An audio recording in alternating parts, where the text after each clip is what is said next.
Definindo a IA de um jogo da velha com Minimax.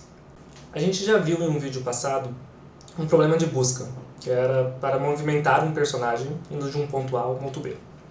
E isso era possível ser feito baseado em todas as possibilidades que ele tinha de locomoção, onde ele podia mover, onde não podia mover.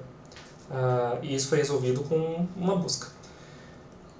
Em jogos competitivos, onde você tem que fazer alguma jogada e você tem um adversário que está fazendo jogadas semelhantes, normalmente com objetivos opostos, é também possível programar a inteligência desse adversário ou desse competidor utilizando buscas também. Então você pode verificar quais são as possibilidades para fazer uma jogada, esses são os seus possíveis estados, e a partir do momento de que uma jogada é feita, você tem mais possibilidades. E da mesma forma que o personagem movia de um ponto A ao ponto B, em um jogo como esse, você tem um ponto inicial, um estado inicial, que é como está o tabuleiro, como está a situação do jogo hoje, e o seu objetivo é a posição de um tabuleiro que te traga vitória, né? E ao contrário de uma derrota. Então, você pode utilizar métodos semelhantes ao que foi visto anteriormente, mas aqui há uma diferença muito grande que há outro agente na jogada. Então, na movimentação, não tinha nada te impedindo, né? Só o caminho traçado dependia apenas de você. Mas em um jogo competitivo, em que exige uma busca competitiva, a cada jogada que você faz, normalmente seu adversário vai fazer uma jogada também, que vai mudar toda aquela situação. Então você tem que considerar essas possíveis ações do adversário para aí sim buscar o melhor caminho a ser feito até uma possível condição de vitória. E aqui entra a busca Minimax. Então, este método é justamente para essa situação, em que uma decisão para chegar até um determinado estado não depende apenas de você, apenas do agente que você está programando a inteligência dele, mas sim a ação de outros agentes também. E aqui a gente vai chamar de dois agentes, o max e o min. Né? Então, o max vem de maximizar a ação. Eu quero buscar a maior pontuação possível com a minha ação. Já na ação do agente min, a gente vai tentar prever que ele vai executar uma ação para diminuir o máximo aquela pontuação. Então, a gente está considerando que esses dois agentes têm objetivos opostos. Então, o max, que é o agente que a gente está programando, que a gente quer fazer uma boa jogada para ele, a gente vai tentar maximizar a pontuação, a função de custo ali, que a gente vai estar utilizando no problema, enquanto na vez do jogador min, a gente vai estimar que ele vai tentar buscar o mínimo possível da pontuação, que seria o objetivo dele, né? Fazer ou perder, ou uma situação em que ele ganha, e aí nesse caso provavelmente a avaliação do estado tem uma pontuação bem pequena. Então a gente tem que achar uma solução em que leve a um estado próximo ao objetivo da busca, né, da vitória no caso, considerando as ações opostas a esse objetivo no momento em que esse agente min estiver agindo no cenário. E como estudo de caso aqui, para a gente avaliar melhor como funciona o método, a gente pode pensar no jogo da velha. Então, o jogo da velha é um jogo simples, é fácil entender as regras. Os estados são bem limitados, então a gente tem no máximo 9 posições, né, para fazer alguma ação, onde esses estados vão diminuindo cada vez mais, né, vão ocupando os estados. Então é um exemplo perfeito para a gente entender como que funciona o Minimax, mas tenham em mente que este método, é claro que com algumas melhorias, pode ser aplicado em outros problemas como esse, né, de uma busca competitiva. Então poderia ser aplicado ao xadrez, por exemplo, à dama e assim por diante. E até extrapola os jogos, né? Então, se você tem algum problema que depende, que é influenciado pelas ações de outro agente, você poderia estar aplicando também para conseguir achar uma boa escolha de decisões aí e chegar próximo ao seu objetivo. Então vamos lá. Aqui nós temos um tabuleiro.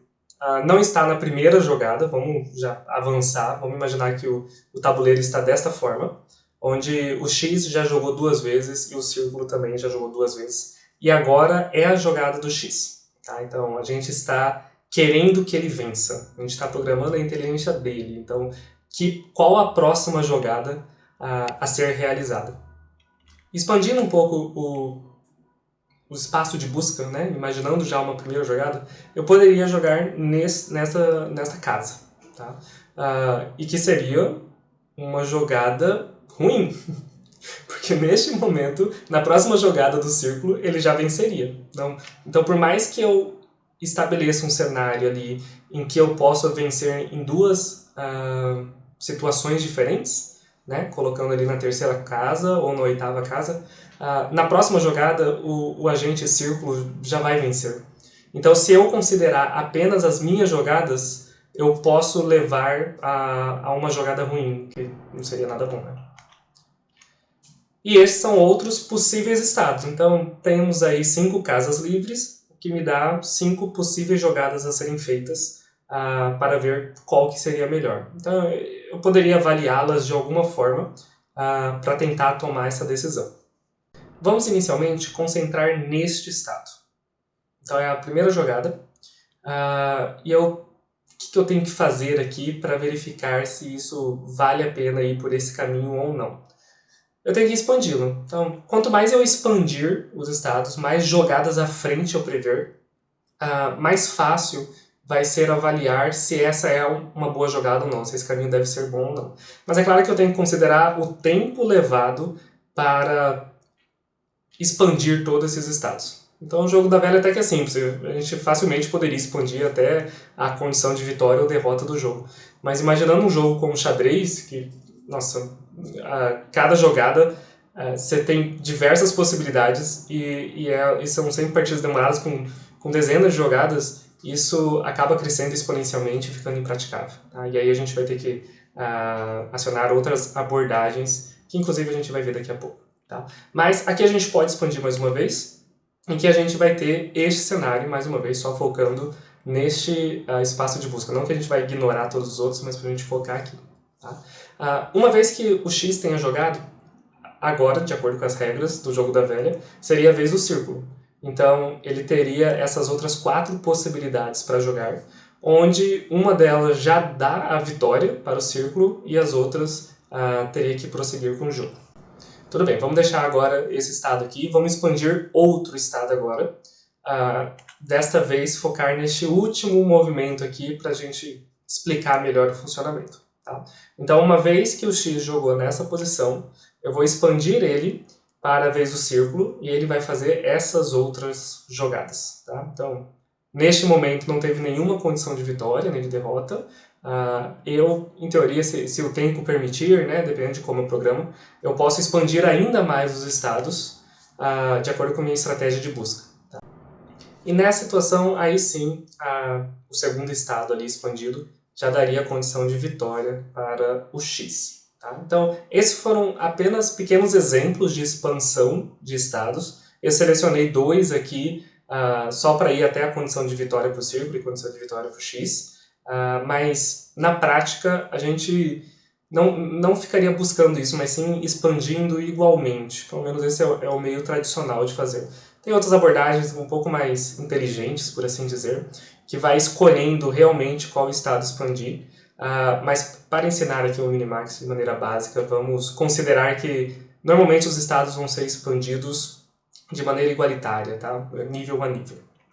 Então no final a gente tem uma árvore de busca como essa, tem algumas reticências ali, vocês podem imaginar que vários outros estados iam ser expandidos, mas o principal que eu quero mostrar para vocês aqui é que a gente vai ter jogadas que a gente vai estar considerando a máxima pontuação possível, então um estado max, e outras que vamos estar imaginando o mínimo de pontuação possível, no caso min. Tá? Então, na vez do X jogar, a gente quer buscar a maior pontuação para aquele estado, a maior avaliação para aquele estado. Tá? E na vez do min, a gente vai estar tentando avaliar a menor pontuação daquele estado. Para isso, a gente tem que avaliar o estado de alguma maneira. Então, eu vou selecionar aqui uma maneira bem simples de avaliar o estado, e depois a gente complica ela um pouquinho. Na nossa avaliação, quando o estado estiver sem condição de vitória ou derrota, estiver no meio do jogo, o jogo está em andamento ainda, ele vai obter o valor 1. Simplesmente 1. Quando for uma derrota para x, então o círculo ganhou de x, a gente vai ter a pontuação 0. E quando for uma vitória, a pontuação 2. Então, simplesmente, cada estado vai avaliar 0, 1 ou 2, que representaria uma derrota, um jogo em andamento ou um estado de vitória. Tá bom? E a gente avalia isso para cada estado folha, até onde foi a nossa busca. Então, ali a gente vai ter, está em andamento ainda, então uma avaliação 1. Já aqui foi uma condição de vitória para x, então obteve uma avaliação 2. E aqui ainda está em andamento, recebe a pontuação 1. E com isso, a gente, depois de ter avaliado todos os estados sucessores de um respectivo estado, a gente pode avaliar qual é o valor desse estado pai. Então eu não vou mais aplicar a função de avaliação nesse estado, eu simplesmente vou ver para os meus filhos e dizer qual é o máximo valor encontrado. Por que máximo? Porque neste estado aqui, que eu estou avaliando no momento, ele está em nível do max. Então, dos seus sucessores, quais são os valores máximos? O máximo ali é o 2, então eu vou ter o valor 2 também. Eu não expandi esses outros estados, mas eu posso dizer para vocês que todos teriam uma avaliação 2, porque todos os sucessores de cada um desses estados iria trazer uma condição de vitória para o x já no próximo passo. Tá bom? Era uma jogada que o círculo não tem como vencer. Então, todos ali recebem 2. Agora, neste estado, ele já está com todos os seus filhos avaliados e eu posso obter agora qual que é a avaliação dele. Então, estou aqui na fase de mim, eu teria que pegar o menor valor dessas avaliações. Entretanto, estão todos avaliados com 2, não tem o que fazer. Então, ele vai ser avaliado como 2 também. Olhando o outro lado da árvore, vocês vão ver que vai acontecer uma coisa um pouco diferente. Primeiro que, neste estado que eu estou mostrando agora, há uma condição de derrota para x. O círculo vence. Então a pontuação dele vai para 0, de acordo com nossa função de avaliação. Os outros valores ficam tudo 1, porque ainda estaria em andamento. Tá?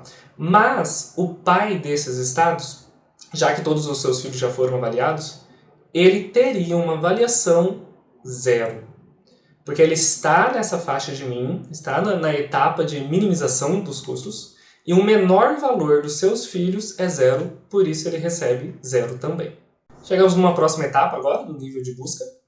Eu poderia estar avaliando eles 1 a 1, tá?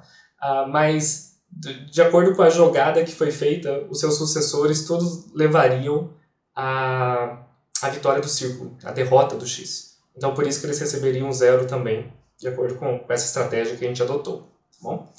Mas agora esse estado, da jogada inicial, né, de acordo com o momento que a gente começou a avaliar, ele está na fase de max, então dos seus filhos, dos estados sucessores, qual que é a maior pontuação? É o 2. Então esse estado vai receber o valor 2 também. E a partir deste momento eu sei qual jogada eu devo fazer, que é por aqui. Então eu vou fazer essa jogada porque ela que me dá um caminho, uma possibilidade maior de realmente alcançar o valor 2. Pode ser que outro caminho me levaria a essa situação de vitória também. Mas considerando as etapas de min, o meu adversário, o agente oposto, não deixaria chegar nessa situação. Indo por esse lado, eu sei que mesmo considerando a melhor jogada de mim, mesmo assim eu vou alcançar a condição de avaliação 2. Então por isso que eu devo jogar por aí. E com isso eu aplico uma jogada inteligente para o nosso agente. Nessa expansão de estados, dependendo das regras do jogo, se for um jogo um pouco mais complexos, né, que me possibilita fazer diversas jogadas diferentes e que são necessárias diversas jogadas para finalizar o jogo, vocês podem imaginar já que fica impraticável expandir determinados estados da árvore em algum momento. Então a gente tem que aplicar alguns métodos para que esse processamento seja mais rápido e mesmo assim me devolva alguma resposta inteligente, né? Alguma boa jogada. Então a gente pode pensar em duas técnicas simples de entender e de desenvolver, que uma delas é utilizar uma função de avaliação que não necessita estar no estado final para realmente retornar algum resultado. No nosso caso, o 0 ou 2. Né? A gente pode avaliar como está o tabuleiro. Então, se a gente pensar no jogo de xadrez, por exemplo, como que está a sua rainha? Você tem rainha, né? Quais peças você tem? Você poderia dar uma pontuação para cada peça que você tem, para cada peça que o adversário tem. Você pode avaliar se você está em xeque ou não, ou se você está dando um xeque ou não, se está em condição de checkmate. Você pode avaliar se em alguma jogada sua rainha está perto de ser capturada, né? Você pode fazer várias avaliações para, mesmo sem estar em um estado final de vitória ou derrota, você consiga dar uma avaliação para aquele estado do quão bom é aquela situação. Então, com isso, você não precisa ir até o estado final, você não precisa expandir centenas de estados. Então, expandindo poucos níveis, você já consegue ter uma noção se aquele caminho deve ser seguido ou não.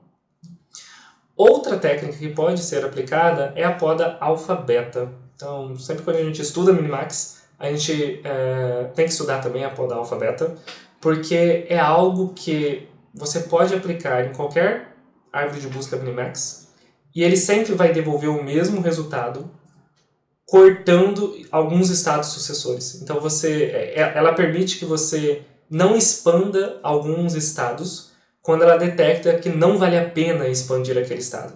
Quando ela detecta que, olha, indo por este caminho não vai trazer nenhum resultado melhor do que você já tem. Então, você economiza processamento ao mesmo tempo que você garante que você está entregando um melhor resultado. Na poda alfa-beta, nós teremos dois parâmetros, o alfa e o beta. O alfa vai guardar o melhor valor, o valor mais alto, de acordo com a sua pontuação, né? Encontrado até então para max. E o beta vai encontrar o melhor valor mais baixo, no caso, até então encontrado para min. Então a gente vai fazer um teste de expansão toda vez que a gente for analisar se a gente precisa expandir algum estado ou não. Nesse caso, alfa não pode diminuir. Se a gente vê que o alfa vai diminuir por causa de alguma expansão, a gente simplesmente para. A gente poda aquele caminho para ele não precisar ser expandido e assim economizar processamento. Assim como o beta não pode aumentar. A gente vai ter que ter essas regras em mente. Tá?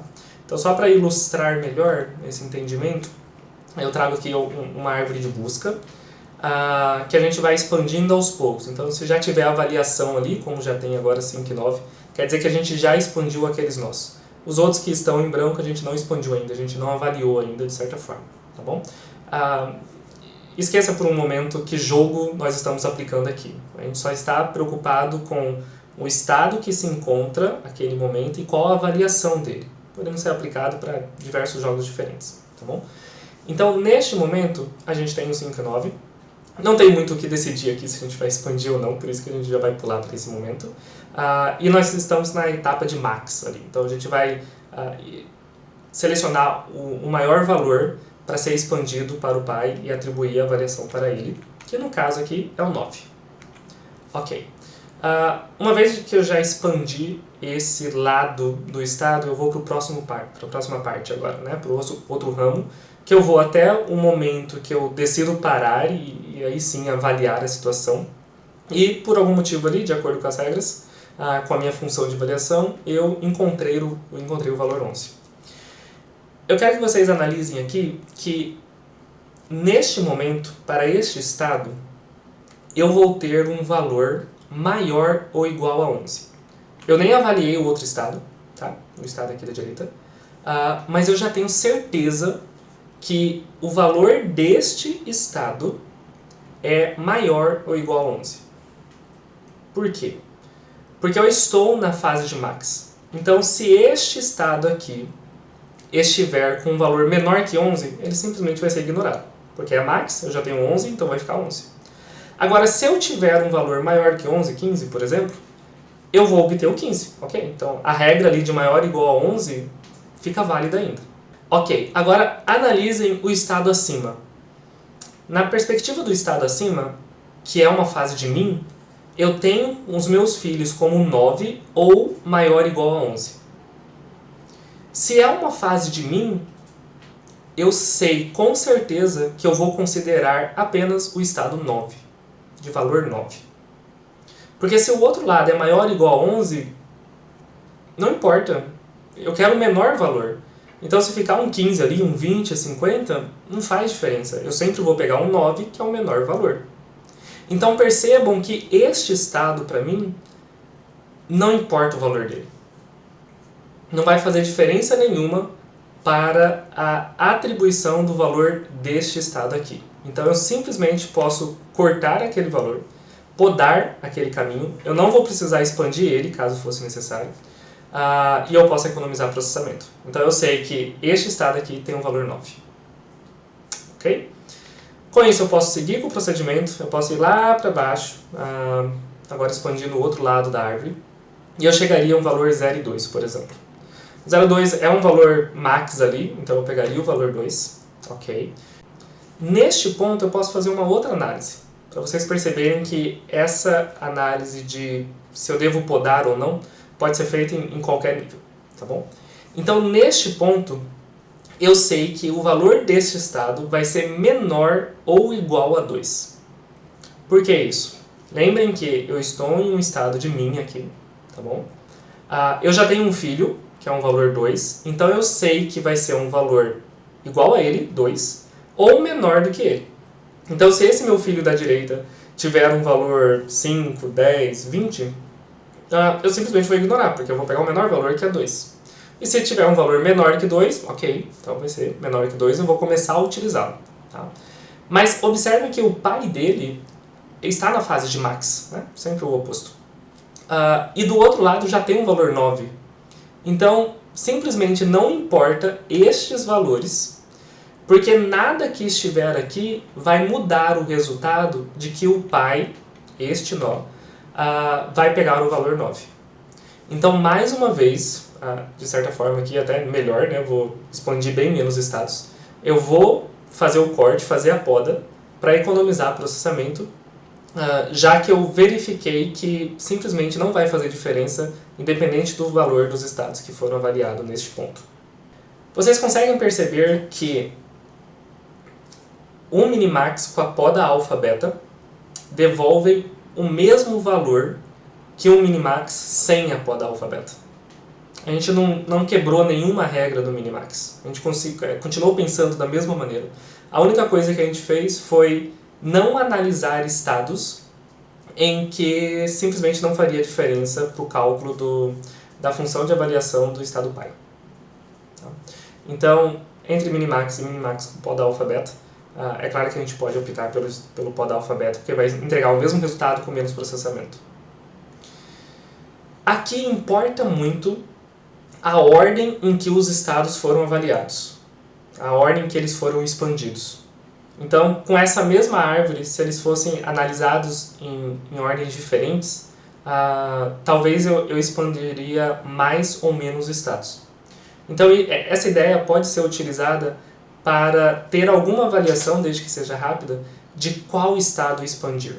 Tá? Então, se tem um estado que ele é mais propício a dar jogadas boas, é melhor expandir ele primeiro, já obter um melhor resultado, para que a gente possa podar os outros mais para frente. Então, é claro que isso depende, né, das regras do jogo, das condições, mas a gente pode ter isso em mente caso a gente queira programar algum IA para algum jogo. Esse é o algoritmo do Minimax, ele não é complexo de ser implementado, então se vocês quiserem brincar, fiquem à vontade para implementar em alguma linguagem. Então aqui está o pseudocódigo já com a poda alfa-beta, e aí vocês vão poder ver onde que se encontra e quando é utilizado esses dois parâmetros, né, dessa técnica. E falando sobre função de avaliação, que eu comentei, né, que é possível lá atrás a gente estimar a avaliação de um estado mesmo que ele não esteja em um estado terminal, né, de condição de vitória ou derrota. Essa é uma ideia que funciona muito bem para o jogo da velha, onde ele considera quantos x estão em linha, né, na horizontal, vertical ou diagonal, sem a presença de um círculo. Então, o x1, por exemplo, é porque tem um x em uma linha, em uma coluna ou na diagonal e nenhum círculo. Se tiver 2x, ou seja, quase vencendo, já é uma outra variável, x2, e o x3 não precisamos considerar. Então, ele tem essa equação de 3 vezes o x2 mais x1 menos, aí o subtração, né, para tirar ponto caso o círculo esteja perto de condição de vitória. Tá? Então, só para dar como exemplo, tem essas duas situações. Então, na primeira, está em uma condição de vitória do X, certo? Eu posso vencer em dois momentos diferentes ali. E o X1 aparece em duas situações diferentes. Então, a primeira coluna e a segunda coluna tem apenas um X sem nenhum círculo. O X2 aparece em duas situações. Então, na primeira linha tem 2x sem nenhuma presença de círculo. E na diagonal ali, do canto superior direito para o canto inferior esquerdo, também tem 2. Então, por isso que essas variáveis ficam com o valor 2. Algo semelhante acontece com o círculo também, que a gente possa nomear. Jogando nessa equação, daria uma variação 7. Já no segundo exemplo, a situação é um pouco invertida, né? Então, o círculo está perto de vencer. O O2 tem uma ocorrência ali, enquanto o X2 não tem nenhuma ocorrência, né? Então, jogando essa situação na avaliação, já daria uma pontuação 0, que é bem inferior à variação 7. Então, é um jeito inteligente ali da gente, para esse jogo, avaliar determinada situação que vai nos ajudar a tomar uma decisão de qual jogada a IA de um jogo da velha deve fazer.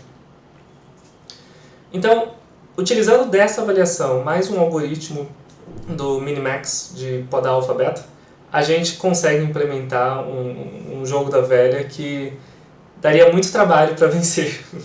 Então provavelmente você empataria só com esse jogador, que não seria tão divertido, né? Mas é uma IA aí que a gente pode estar programando e vendo um método tão bom que pode ser aplicado em jogos um pouco mais complexos e aí trazendo mais diversão aí com adversários mais inteligentes. Tá? Então é isso, sugiro aí a praticar, a desenvolver e verificar como que está sendo a poda alfabeto dentro do Minimax. Obrigado.